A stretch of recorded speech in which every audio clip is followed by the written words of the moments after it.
सूरत यासीन के अगले हिस्से में एक तारीखी मिसाल दी गई है। बहुत सी तफासीर कहती हैं कि ये जगह अंताकिया थी। अल्लाह ने रहमत करते हुए शहर में 2 रसूल भेजे। जब लोगों ने उन्हें झुठला दिया तो अल्लाह ने उन्हें तीसरे रसूल से तक़वियत बख्शी। लेकिन काफिरों ने एक आम बहाना इस्तेमाल किया, तुम तो बस हमारे जैसे इंसान हो, खाना खाते हो, सोते हो, तुम रसूल कैसे हो सकते हो? रसूलों ने जवाब दिया कि इनका फर्ज सिर्फ पैगाम पहुंचाना है, वो ईमान लाने पर मजबूर करने नहीं भेजे गए। लोगों ने फिर फाका कशी या बीमारी जैसे मसाइल के लिए रसूलों को मौरद इल्जाम ठहराया।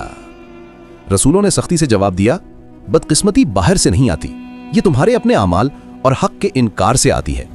हम तो बस तुम्हें सीधा रास्ता दिखाते हैं। जब ये सब हो रहा था, एक बहादुर शख्स मंजर पर आया जिसे बहुत से मुफस्सिरीन हबीबुल नज्जार कहते हैं।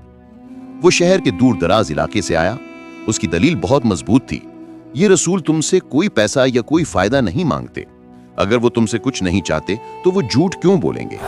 ए मेरी कौम, इन रसूलों की पैरवी करो जो तुमसे कोई अजर नहीं मांगते। ए मेरी कौम, यकीनन वही हिदायत याफ्ता है। ये हमें एक अहम सबक सिखाता है। वो शख्स जो इस दुनिया में किसी उजरत या बदले की तवक्को नहीं रखता, वही खुलूस और ईमानदारी से बात करता है। इस मोमिन ने अल्लाह की वहदानियत का दिफा किया और मंतकी तौर पर वजाहत की कि बुत या ताकतवर लोग किसी को बचा नहीं सकते।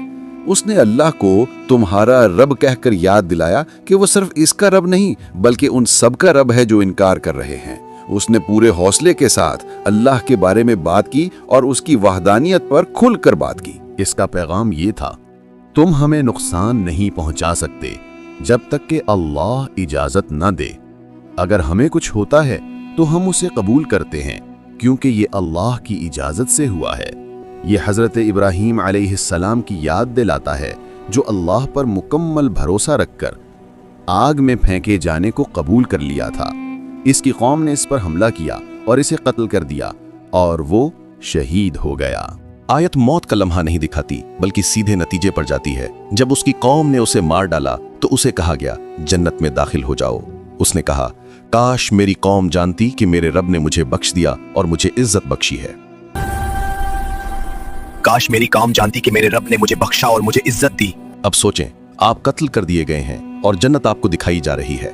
आप खुश हैं, फिर भी आपका दिल नर्म और गमगीन है क्योंकि आपकी कौम सच नहीं जानती। आप उन पर गुस्सा नहीं करते बल्कि उनके लिए गहरी रहमत महसूस करते हैं। ये ईमान और शफकत का एक हैरत अंगेज दर्जा है। उसकी कहानी अल्लाह ने सूरत यासीन के पहले सफ़े पर लिखी और उस बहादुर शख्स को हमारे सब के लिए एक मिसाल के तौर पर पेश किया।